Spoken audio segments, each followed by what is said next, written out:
Welcome back and thanks for staying with us. Let's continue now to give you a rolling coverage of the State of the Nation address. Of course, President Cyril Ramaphosa is expected to give that much anticipated address later tonight at 7 p.m. Let's now take you back to Cape Town, where our team is standing by. Lulama Matya joins us now from Cape Town, where she is getting more reactions.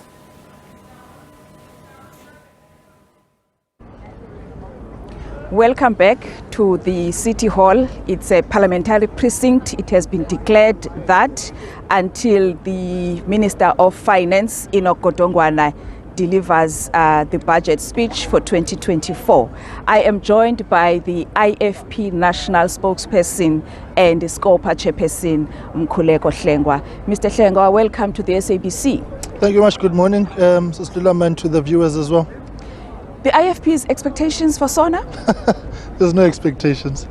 The President has been on that podium since 2018, twice in 2019, and every other year since then. And everything he's promised has not materialized. The daily lived conditions of our people continue to be that of poverty, unemployment, and inequality.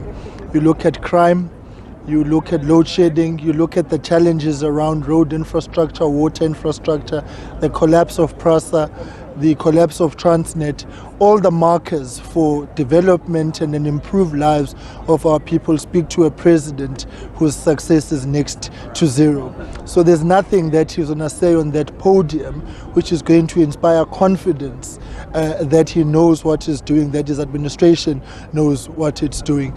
The fundamental challenge that we have is the president must not come here for a dry run manifesto presentation of the governing party. Our expectation is that as the president of the 6th administration, he must report back at the end now. He must tell us the achievements of government last year, but he's going to be hard-pressed to do that because there aren't any. So we've got no expectation other than to make a clarion call to South Africans that the most important moment now is the elections to make sure that we effect change in government. As the IFP, what's your take on the new rules that have been adopted by the National Assembly for a joint sitting of the House? Well, rightly or wrongly, Mr. Ramaphosa is the president, and that's the democratic outcome which we are saddled with right now. The State of the Nation address is a key feature of governance, and for government to present its plans or lack thereof, the president must be listened to. And an opportunity will be available to all political parties next week to also be listened to. If Parliament becomes chaotic, we are literally putting out a message to South Africans that conflict resolution, dispute resolution must be done through means of anarchy. We have to be a model in terms of all the challenges and the resolutions thereof. We do not believe in the disruptions that take place because they rob South Africans an opportunity to make a judgment call, because South Africans are not stupid. They will hear what the president says and they will be able to tell what is right, wrong, and correct and incorrect. Therefore, South Africans must not be robbed of that opportunity on the basis of theatrics. The 6th Parliament is going to adjourn soon for election, and a new Parliament will be established. As the IFP, what's your take? How did the 6th Parliament fare? Well, it was a different kettle of fish this time around. We had the COVID-19 disruptions. You had Parliament burning down, fundamentally altering the entire operations of Parliament. I do believe that COVID-19 and the burning down of Parliament has weakened Parliament in terms of oversight, in terms of presence, in terms of fulfilling its duties and responsibilities. Much of the work has been done on an ad hoc basis. And it has been a major setback. So the 6th administration will go down in history as probably one of the weakest that we've had because of those circumstances, above and beyond, of course, the fact that we continue to have the problems of Parliament being a rubber stamping institution of the executive, portfolio committees being an extension of the executive, things that we all need to push back on. But I believe had we not had the interruptions of COVID-19 and the burning of Parliament, it could have been very, very different. But quite frankly, I think South Africans were robbed of a parliament that was able to rise to the occasion of the work that it had to do because of those circumstances. You're talking about Parliament being a rubber stamp of the executive and the portfolio committees, not in your own words, but not doing what they're supposed to be doing. Would you say that that is also the case at SCOPA, which you are chairing? Well, SCOPA has had its fair share of problems and challenges. I do believe we could have done more. We also had to bear the brutal brunt of ad hoc work, virtual work. But I do believe that in the main we have been able to place before South Africans the opportunity to scrutinize with us the very real issues. We've not shied away from any matter. And I believe as we conclude the term now and as I write up the forward to the legacy report, substantive recommendations about the nature of the work that SCOPA does has to be changed. Amongst others, I think it is a weakness for a strategic committee such as this one not to be able to introduce legislation because we are at the coalface of oversight. So those are some of the things that I believe have to change. More resources have to be given to the committee in order to give it the kind of strength to match the demands of the work that we do. Currently, we have 2 researchers, 1 content advisor, 2 committee secretaries, and a committee assistant having to deal with all the work of government. And I think it is a weakness.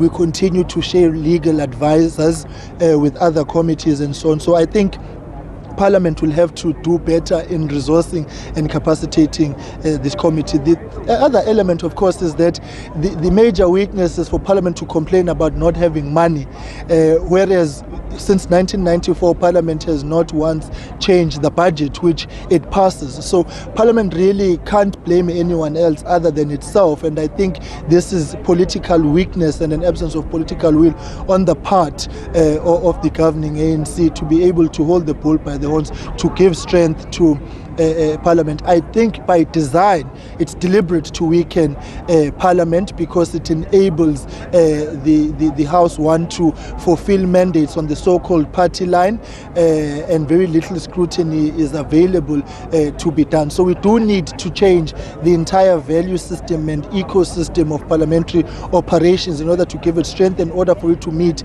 the obligations placed on it by the Constitution. One of the crucial things that SCOPA had to deal with in the past year was the inquiry into Eskom as allegation of corruption and maladministration, that the allegations that were made by the former CEO Andre de Ruyter. SCOPA was busy with that inquiry. Can you take the nation into forward? What's the latest on that? Well, we are finalizing the report now and it's due to serve before the committee in March, and then we'll send it to the House. We endeavor to complete it as part of the work that we complete, at the very least to provide a basis for the 7th administration to continue with the work. I do believe that more work needs to be done, but at the same time there are a set of reflections which are quite clear for us, that there is a management crisis at Eskom, and that the business model of Eskom in its current form is not sustainable and it's not viable if you look at the demands that it has to meet.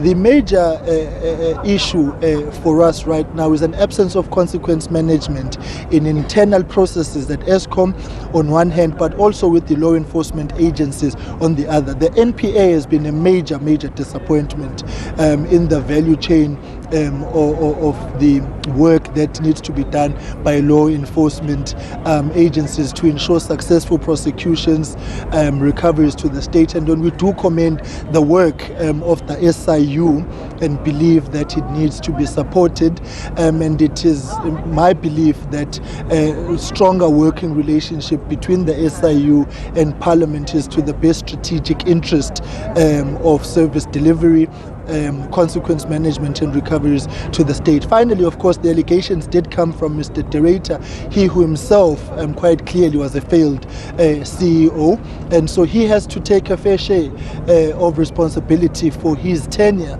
in what I can only call 3 wasted years. Would you say personally you are disappointed that the committee could not finish that inquiry? Well, I wouldn't say we have not finished it, but I do believe that more work still needs to be done, and I think we've got enough to go on insofar as our report is concerned. You remember that it was very strange that nobody else could find Mr. Director. We found him. So I think that is testament to the strength of the committee. We've issued subpoenas in this work of the committee to Brigadier Berger to demonstrate, amongst others, our own resolve to get to the bottom of this matter. And I think that the committee has done well. Is there space for improvement? Of course, there will always be space for improvement. We'll be the first ones to say that. But I think under the circumstances and within the constraints and restraints which we've been saddled with, I think we have done our level best to work the work of Parliament, also within the rules, because sometimes I think there's so much expected of us, and we need to find that the rules don't allow us to do that. So rules change and the rules reform is also something which we would be recommending in our legacy report. Thank you very much for your time. And thanks to you as well, Ms. Lulama, for the work that you have done in covering our work as well. And I think we would not have succeeded as a committee in getting the message across without the full cooperation and healthy working relationship with the media, and that's testament to the strength of our democracy. So thank you very much. Thank you very much. That was the IFP National Spokesperson, Mkhuleko Hlengwa. He also chairs the SCOPA committee here in Parliament, talking about, well, he's saying that they are expecting nothing to hear from the president, but in his conclusion, he talks about the work that they have done as SCOPA, especially the inquiry into the allegations of corruption and maladministration at Eskom, saying that the legacy report that the committee will be leaving will be about continuing on the job that they have started in uncovering what the allegations are about, in testing the veracity of the allegations that were said by former Eskom CEO Andre Director. With that, back to you at the studio.